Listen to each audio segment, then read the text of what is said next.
হরে কৃষ্ণ, রাধে রাধে। আমি গীতা, গীতার কথায় আপনাদের সুস্বাগতম। আজকে আরেকটি ভিডিওতে গীতার পঞ্চদশ অধ্যায়ের 20 নম্বর শ্লোকটি পাঠ করছি। আপনারাও কিন্তু আমার সঙ্গে অবশ্যই পাঠ করবেন। ওং নমো ভগবতে বাসুদেবায়, ওং নমো ভগবতে বাসুদেবায়, ওং নমো ভগবতে বাসুদেবায়, ওং তৎসৎ। হরে কৃষ্ণ। শ্লোকটি আমার সঙ্গে উচ্চারণ করবেন।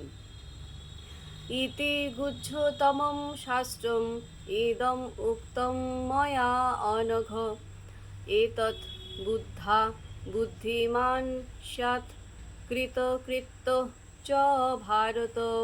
অনুবাদ: হে নিষ্পাপ অর্জুন, হে ভারত, এভাবেই সবচেয়ে গোপনীয় শাস্ত্র আমি তোমার কাছে প্রকাশ করলাম।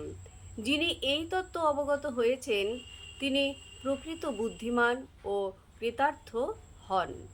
তো ভক্তগণ, এমনি করে প্রতিদিন একটি করে গীতা শ্লোক পাঠ করুন আর এই দুর্লভ মানব জন্মকে ধন্য করুন।